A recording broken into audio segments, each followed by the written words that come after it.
picture so I can show my boss.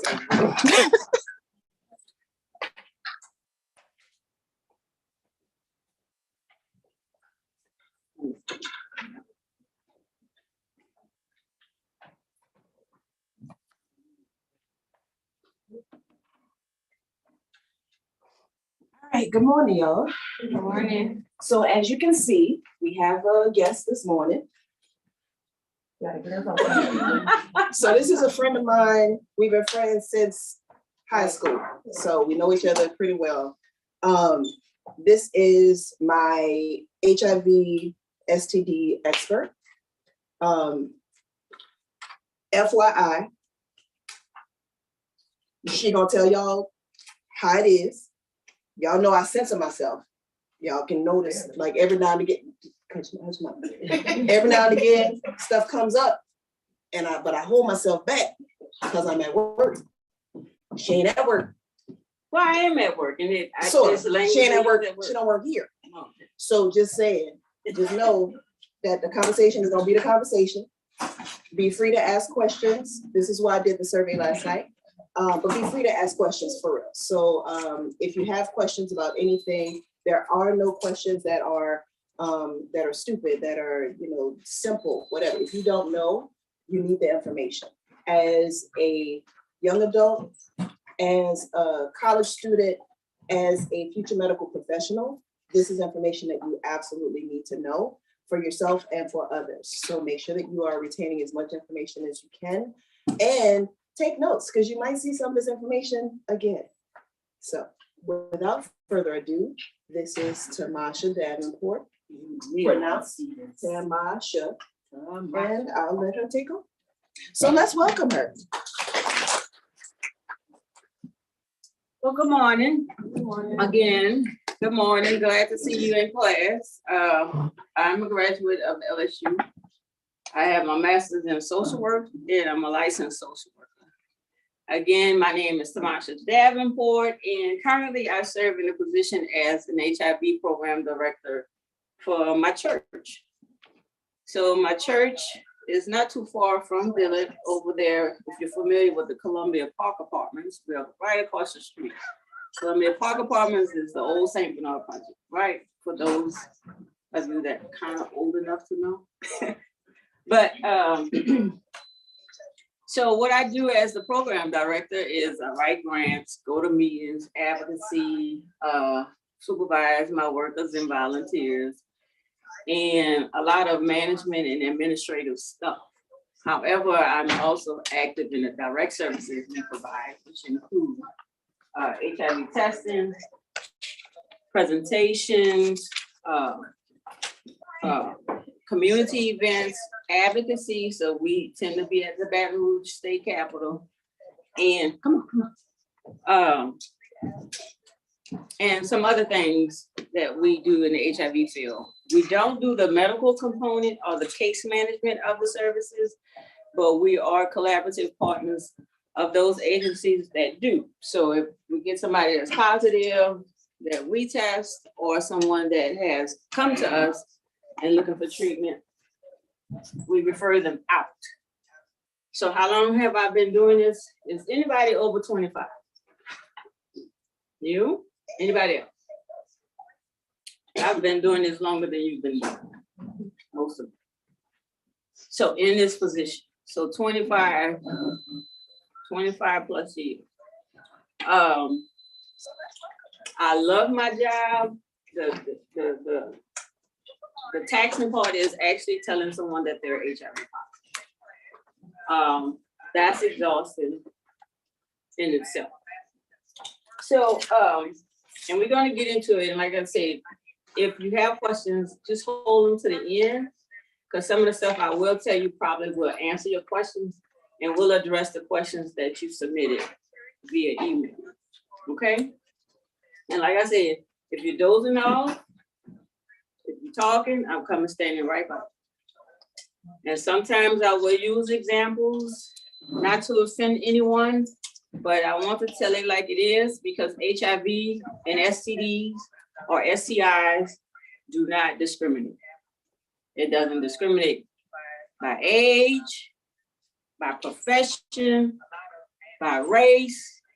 The stats will tell you who's infected more, but the disease itself doesn't discriminate. I want to get that clear. All right. So you might hear me say STDs, and you might hear STIs change back and forth. There's not a difference. STIs has been used to make it seem less harsh from saying diseases to infection. Once upon a time, it was called venereal disease. So you might hear your grandparents say, when we had VD back in the day, it was the clap this. And we was trying to figure out how long or what is the clap, was reference to gonorrhea. So it's just different terminology, but the same diseases, okay, or infection. Now, get my notes right quick before I just start flowing. So as I mentioned, I want you to make sure you text this to you. I've seen some of you taking pictures, that's fine. Make sure you text this to yourself. Like I said, I don't give out papers because I tend to throw away papers. And I've learned that over the 20 plus years in this field. So I know we're smartphone and prone and we're good. We always have our smartphones. So this is one of the best things you can do to always refer to HIV, STDs information. And since you're going into the medical field, CDC.gov website will always be your friend, no matter what you're doing, because that's where all the stats, information, science, cures, diseases, and things end up. So our HIV program is funded by the state, the state health department. So they give us the stats where they get from CDC, and the information they give it to CDC. So you can't get around. All right. Like I said, no matter who's in charge, whether you believe them or not, there's facts that's on that page. If you listen to everybody blog, you better go to CDC. I don't give blogs and groups and lives out. I give CDC. All right. So please understand the importance of it. Yeah. Oh, you did. Yes, ma'am. So quick stats. There are a little over 22,000 people living with HIV or AIDS in Louisiana. A little over 11,000 with HIV and a little over 11,000 living with AIDS. Okay, they're about what? So HIV is not the same thing as AIDS. Who knows the difference? Go ahead. Anybody knows the difference? Yes, sir.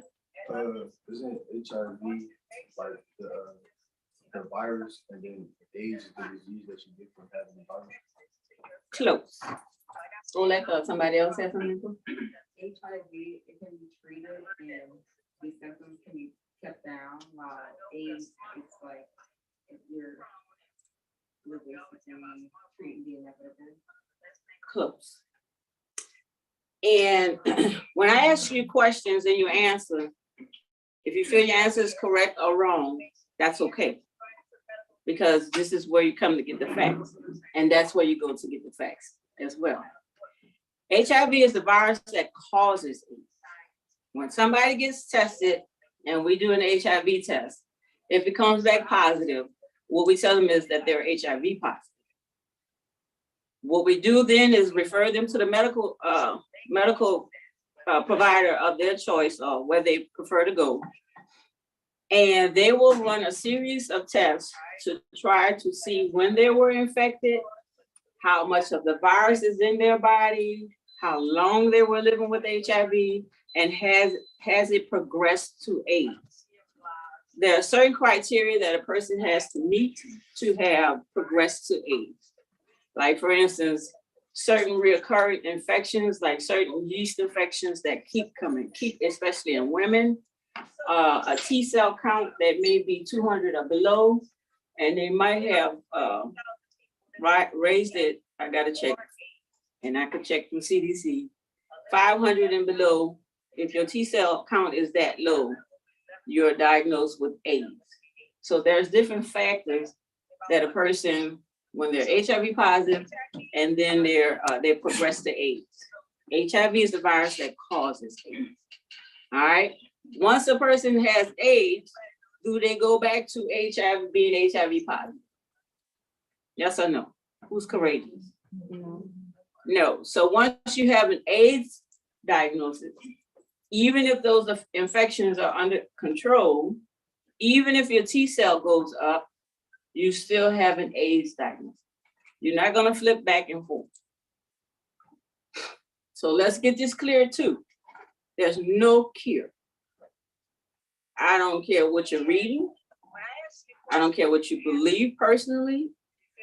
That at this point in time, there's no cure for HIV or AIDS. That's still being tested as far as scientific and research. But at this point, the state tells us there's no cure. CDC tells us there's no cure. So I'm telling you there's no cure. Only treat. Now, who knows about what undetectable means when it comes to HIV? Anybody? Just a show of hands. 1, 2. So undetectable means that a person who has HIV,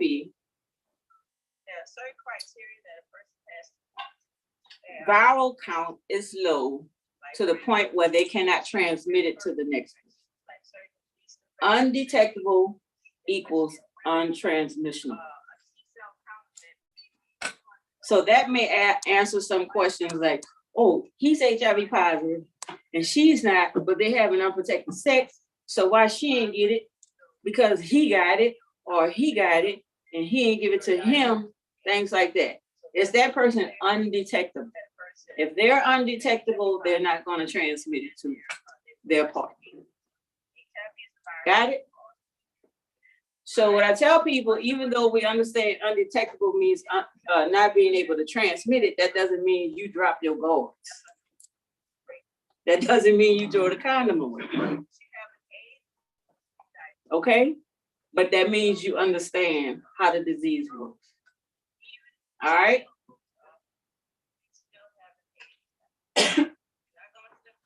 Now, in regards to other STDs or STIs like gonorrhea, chlamydia, and syphilis, you will see more cases, newly diagnosed cases, year after year. So gonorrhea and chlamydia cases, you can have a range of 25 to nearly 50,000 cases statewide, just in Louisiana, per year, new diagnosis.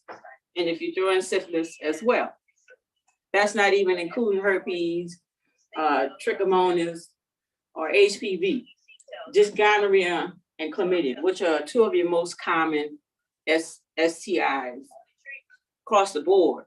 But when you're looking at stats.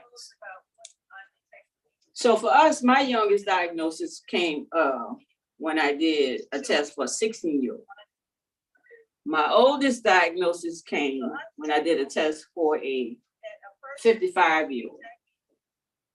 I've had people walk in that were newly infected at 70+ years. I've seen babies born with it before there was better control or better treatment for women, or pregnant women getting into treatment.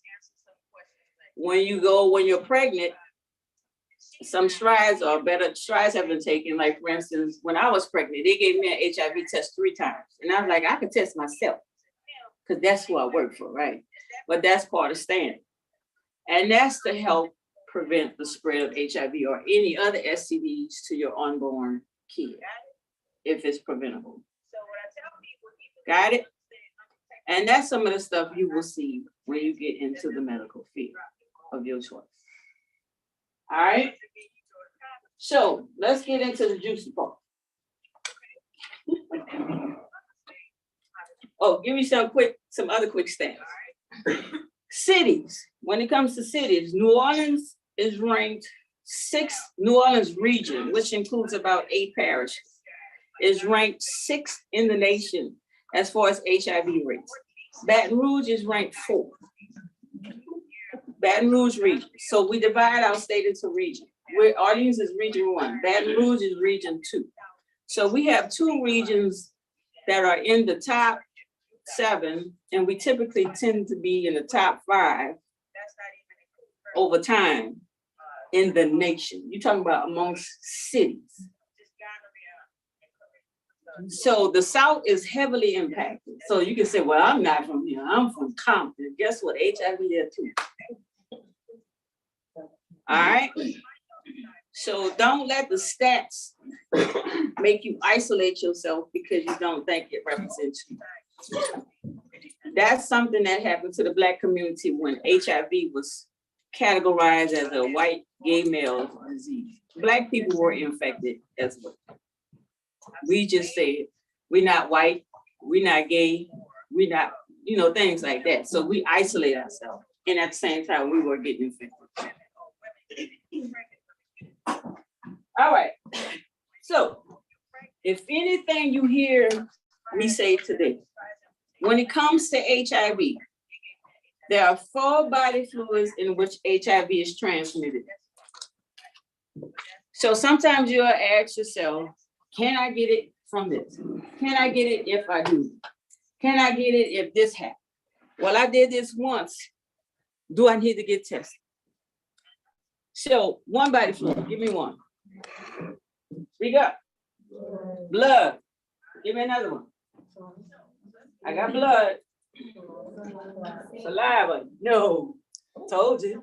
Give me number 2. Say it. Semen. Yes, ma'am. Give me 3.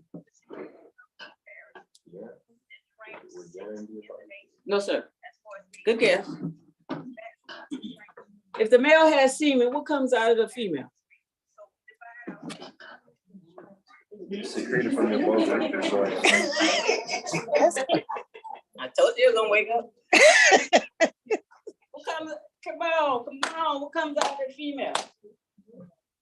What does a female have? Say it, you close. Say it again.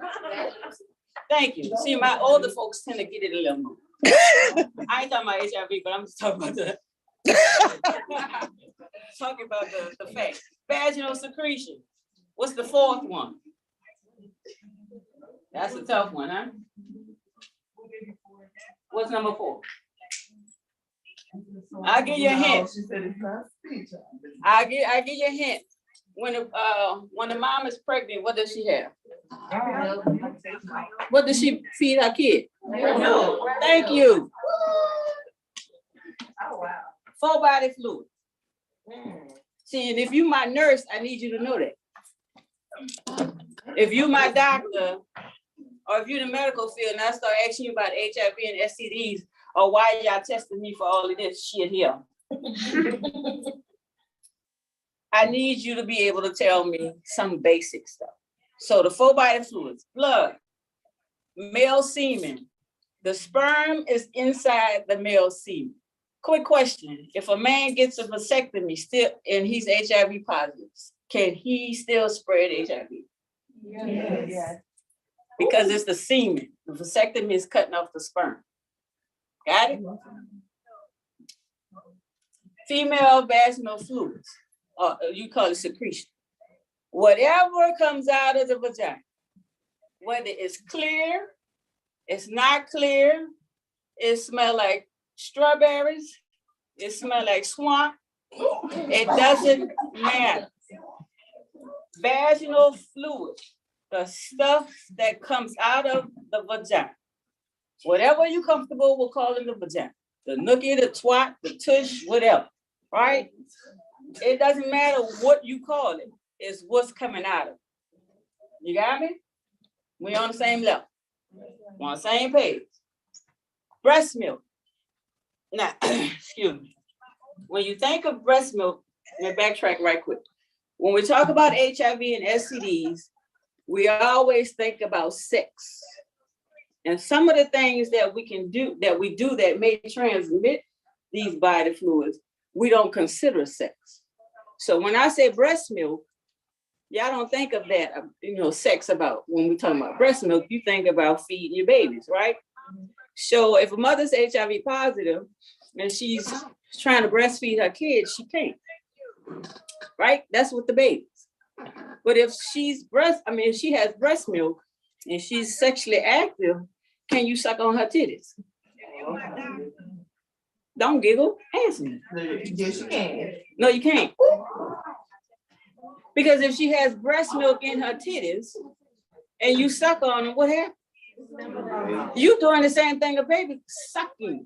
I don't want you to get caught up into how you view things.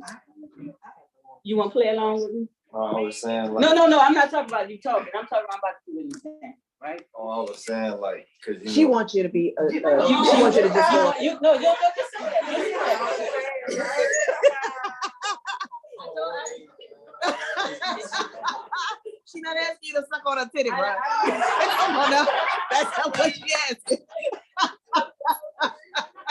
I don't have HIV, so you just go there. I got it.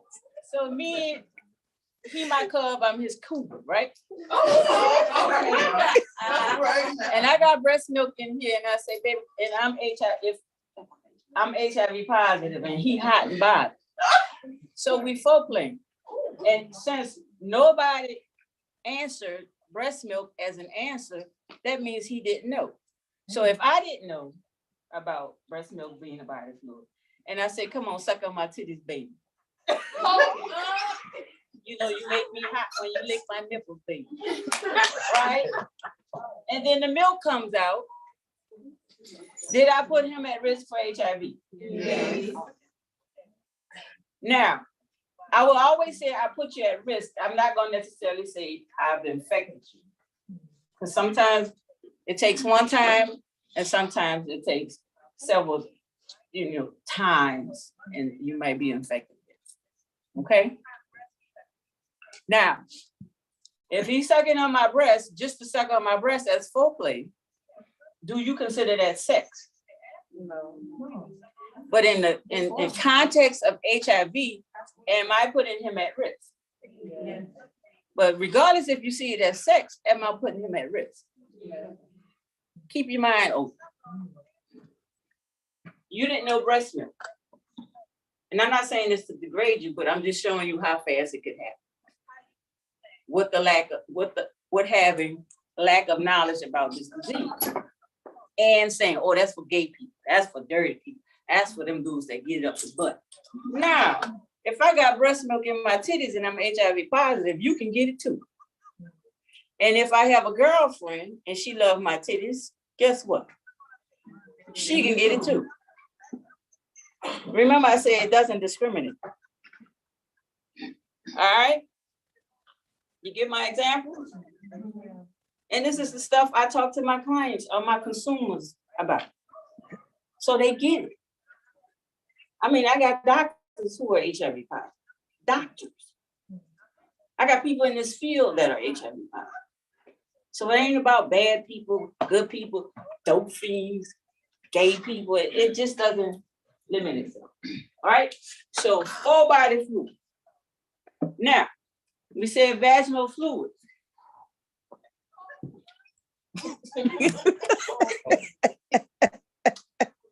If he my head doctor and I got HIV. Y'all know what she mean. No, this head doctor. Oh, okay. He ain't my mental health specialist. I'm not talking about no mental health. Y'all know what head is. I'm talking about sexual pleasure.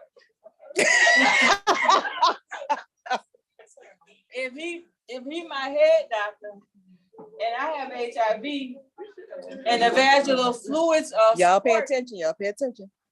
You know, ooh, I love to make her squirt, but guess what? I got HIV. So if he licking that up, y'all can say a little bit, but I know what y'all doing. Is he putting himself at risk? Now, if I got a girlfriend, and boy, look at here, she a beast with it, right? But I still have HIV. Is she putting herself at risk? I need you to answer so I can see if you get it. Okay. Now, a lot of my youth don't consider oral sex as sex. I don't care how much the word sex is behind oral, y'all still saying it's not sex. But my head doctor is on point, and he giving me oral sex or head or whatever, and he's putting himself at risk. Not only for HIV, but whatever else diseases I can have in the vagina area or vaginal area, right? So I'm trying to paint a picture. Am I being Picasso for you? Okay, that means I did. All right, this is what I'm on. All right, so we're on time. My staff texting, they're gonna be late. All right. Full body fluids, semen.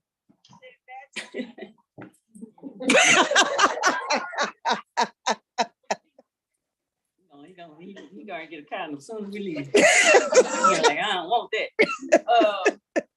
So if he's HIV positive and we hot in the moment, and I won't give him head. Y'all know what head means right there, huh? Blowjob, whatever you want to call it. Am I putting myself at risk if he ejaculates? I don't care if you call it pre-cum, he came a little bit, it wasn't that much. Semen. You got it? Semen. I don't care if you don't believe oral sex is sex, it's semen coming out of his penis. Screw your beliefs. That's what HIV depends on. That you saying, oh, it ain't sex, it's just a little, whatever, right? Semen, the full body fluids. All right, blood. You go to the doctor, what the doctor do? Put gloves on, right? Any profession. If they got to take your blood, the phlebotomists put gloves on, right? So why aren't you protecting yourself when you have sex when blood can be exchanged? Blood is a vaginal fluid, and also blood can come out the penis, and also you can come in contact with blood when you're tearing the anus if you have an anus. You got me? So if you want your doctors to use gloves, why you ain't protecting yourself? Because we in love, right? Mm-hmm. It's sweet, right? Ain't nothing wrong with it, but you just have to make sure you're straight. And you have to be careful. I'm not the one that's always talking about everybody out here cheating. You never know. My main concern is that you be careful. And you have those discussions. All right, and I'm gonna jump to prevention in a minute. Now, sex, what is sex? You have oral sex, you have anal sex, you have vaginal sex, and you even have finger sex. So people ask me about, well, what about finger sex? I'm gonna ask you this, ladies. I'm gonna ask the ladies this. If a partner you have, male or female, had dirty fingernails, would you let them perform? No. You lies. You might not get HIV, but then you talk about yeast infections, right? So you're talking about your body, keeping your fingers clean. And you do this. And you scratch it. So now your fingernails dirty, right? And whatever, the fella's doing. So you have to be mindful of those little things like that, right? Oral sex, I describe it like this: the use of the mouth on any body part. Remember when I talked about breast milk? You don't see that as sex. But in terms of HIV, can you put somebody at risk? Breast milk. So if you're sucking on titties, that's considered oral sex. If you're giving head, vaginal or oral, giving or receiving, that's oral sex. If you're sucking on toes, and if that toe bleeds, what happens? They come in contact with blood. So it's a possibility you put yourself at risk because you came in contact with blood. Whether you be like, that wasn't sex, man, I was just sucking some toes, but she got a bad pedicure. Right? And you might be exposed to something else like Hep C. Because the body fluid, not just because of what you think, because of the behavior and the body fluid. Y'all following me? Still with me? Y'all hear me in the back? All right, I see you, cute dog. You lucky you ain't up here. Don't make me step over these stairs. No, you up. need to give him a break, but I'm glad you are. All right. Anal sex. The penetration of the anus using anybody. There's some stuff people do in the anus. So the tongue, the mouth, penis, toys, fingers, feet, all of that. That could be ooh, but y'all be on the chandeliers hanging up. Thank y'all. But I sound like I'm exaggerating, but I'm not. As many conferences I went to and heard about the gerbil being stuck up somebody's butt. It's called gerbling. White people doing That's what I used to think. Yeah. So when I say when somebody say that's the white folks, I mean, and then the black folks be like, baby, you just don't know. So yeah, they put the gerbil in the cheese and put it in the anus, and then let the gerbil eat the cheese, and that's stimulation, right? Yeah. There are people who genuinely cook live animals. Yeah. So like for the look, I told you they're gonna wake up when we talk about that. And it's also 8:30. That's when they wake up. They That's when they wake up. You know, it's up now. So okay, so like. So All right. I know. I get this every time. I don't care what age. Everybody like she lying. No, I'm not. Go to CDC and find it. So I mean, you have like so and fisting. So people put the entire fist in the anus or the vagina. Things like that, right? So I say fingers. Y'all was like, cool fingers. I get fingers, 2 fingers, a whole fist. Oh my gosh. It's all the same. All right, so anal sex. So vaginal sex. The penetration of the vagina using any body part. You got your mouth, nose, hands, fingers, penis, toys, or even your feet. Whatever you want to put in there, right? That's vaginal sex. Any fluids coming out of those parts you put in there, or you sharing, can put you at risk for HIV if your partner is HIV positive. Backtrack a little bit. Your partner has to be HIV positive. So if you have 2 HIV negative folks having sex and doing all these things, you're not passing HIV along. And that goes with the other STDs as well. All right? So let's jump into the STDs right quick, as fast as possible, because I know y'all probably have some questions. Mm-hmm. So we have a couple of STDs or STIs that don't have cures to them. I'm talking about HIV for one. What's another one? Herpes. What's another one? Say that. Now you're going in the medical field. I need you to know these things. So I'm not giving you papers. Where you gotta go? Thank you. So if you forget what that lady said with that t-shirt on, you go where? CDC. I think she said, don't think. You go where? Because that's where I go. All right, so HPV, HIV, herpes, at least 3 diseases that don't have cures to them. One common disease among women is trichomonias, or they call it trick, right? So who knows the difference between viruses and non-viral diseases? Why they have cures and why they don't? I'll give you a short version.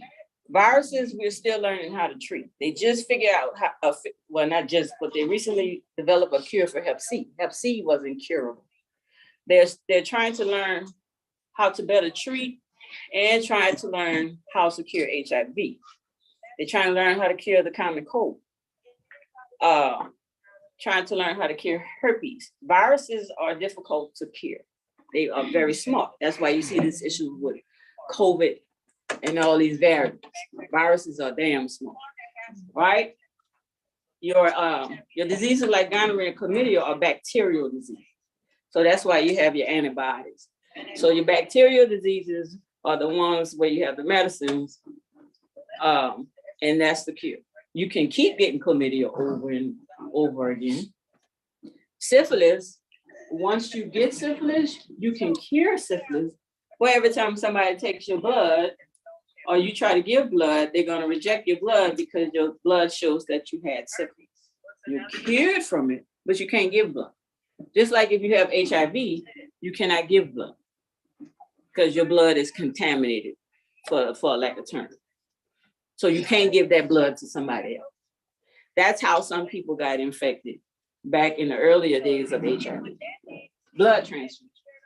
That's no longer the case because they screen the blood now. All right. So if you give blood, that's another form of HIV testing because the blood donor center is going to say, we can't use your blood because it came back positive for syphilis, HIV, malaria, or anything else blood can be found in blood that they can't use it for. You got it? So you can say, it shows that you had syphilis. Why I got cured from I don't have, we can't use it. That's just the rule. All right. What about that? So you got to, I'm gonna get this question. So you got to learn how these diseases are transmitted, behavior, and how they work. I'm gonna use herpes as an example disease. So you have two types of herpes. Oral, I usually say neck up, and genital, waist down, right? Now, herpes works skin to skin, and so does genital warts, skin to skin contact. And I want you to keep in mind that herpes can be passed non-sexually. You follow me? Even though it's declared a STI, it can be passed non-sexually, which means orally. Fever blisters, cold sores, certain blisters in your mouth are considered oral herpes. Now, sometimes I tell clients that and they be like, man, I wasn't sucking nobody, nothing. I got this because I was standing in the sun. That's halfway true and that's not true. What's not true about it, you got it because you came in contact with somebody else who had it. So if my boo, all right, cute dog. I'm sorry, but this is my boo for the day. Okay. If my boo has a fever blister on his mouth and we decide to kiss, what happens? Now I have it because I have come skin to skin contact. Me kissing him, now I have oral herpes. You follow me? Skin to skin contact. Y'all don't consider kissing sex, right? But in terms of herpes, it's a mode of transmission. It's a method of transmission. Now, boo, my wonderful head doctor. If he has a fever blister here and he's having an outbreak because he's having a blister, he gives me head. Vaginal, what happens? Now I have what? Excuse me. I have genital herpes. Because of skin to skin contact. Where did he put his infectious body part on my body part? If I can break it down that way. Right? So if my 85-year-old grandmother decides to kiss my 3-year-old son with a fever blister, what happens to him? Did my 3-year-old have sex? Skin to skin contact. So you have to be careful about who you're kissing. So when folks tell me that they got the fever blister from the sun, I say the sun probably stressed your face out and caused the outbreak. You already got it because of this skin to skin contact. So outbreaks can be caused by stress, body changes, heat, things like that, right? I'm gonna get to you. Things like that. But the way you got it is based on the way it's transmitted. And it's not, you don't get fever blisters from the sun. Or you follow me? Does it make sense? You need some clarity or you have questions? I mean, I can answer right now. I had a question. I said, so if somebody has a business, that automatically means they have herpes? Yes. That's medically, that's the medical, am I right, Doc? Yeah, so it's the virus that the herpes virus causes the fever. So Yes. Because like I say, people say, well, I didn't have sex. That's why I keep saying, we think about diseases as sex and they are sexually transmitted, but you got to understand how they're transmitted otherwise too. So you could get oral herpes if you're kissing somebody who's having an outbreak. So if they can have herpes and not have an outbreak and they're not infectious, so they're not going to pass it to you. But when they're infectious, sometimes you don't always see a fever blister. They can be itching, but you don't see anything. They're infectious and you kiss them, you can get it. And what happens is, like, I had a girl, she was 17. I ain't doing nothing, I'm still a virgin. And her mom talked to me and I was like, and her mom said, well, you know, from time to time, I might get this little bump or this, not bump, I'm sorry, this little blister on the side of my mouth. And I said, you've kissed your child over the years, right? Yes, ma'am, that's how it happened. That's not incest, you just kissing your child, right? That's how the disease works, not your feelings. 10 minutes, not your thoughts. You got to understand how these diseases work. Like when you get in the medical field, you will learn how whatever you're doing works, so you can have the facts. Follow me? Quick question. So if you're like let's say people are smoking or like sharing a cup or something, you can get it from that too. Well, I say like this. You have to be careful what you're sharing, because you're not going to get it if you share towels. You know what I'm saying? But I mean, like stuff that you. But I tell people, yeah, because if you wash them drying and you get a towel to your child, I get those questions. So I want to cover all of that, you know, because if you're talking skin to skin and I share this with you and I got this, things like that or whatever, you have to be careful. You have to be careful. Because, for instance, like, you know, the diseases you get in the vagina or the anus is the same diseases you get in your mouth and your eyes. So if a person has, if a person has gonorrhea or chlamydia and you having that discharge and you're fingering, I mean, we talk about finger sex, and then all of a sudden be like, man, you had some bomb, you got that wet, and all of a sudden they put their fingers in their eyes or in their mouth. Now they can have gonorrhea or chlamydia in the eyes or in the throat. You have to understand how these diseases work. And you're saying to yourself, well, I have sex, I ain't hit that, all I did was finger her. I mean, we used to give out finger condoms. What? When a chef cooks your food, when the doctor touches you, don't they put on gloves? Same concept. You're talking about sex. They talking about protecting themselves from those body fluids or whatever could be going on with them. You got me? Make sense? Learn anything new? You're like, damn, don't invite her back here. We have one more question before I get back to you, because I want to get into prevention. So if you send your child to school and then your child comes to school with a blister in your house, kids touch their face and they play with the toys, can you really play? Touching, remember, skin to skin versus touching toys. There can be other things that might happen because they're touching toys. They might have a cold or something like that. But skin to skin. So if they touching or they kiss the kid, things like that, that's innocence. But that's how the virus works. The virus ain't worrying about just two kids, two-year-old, the grandma and the child thing. Those viruses, these diseases are not worrying about it, or not.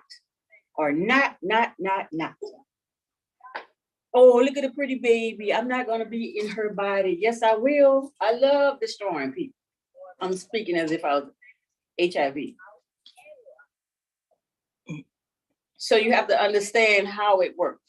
And I'm going to get into some more questions right quick. We've got a few minutes left, but I want to to address prevention. Prevention, how do you prevent from getting these diseases? Number one method, abstinence. Oh, y'all know that. Abstinence, and then you have another way, condoms. Then you have what else?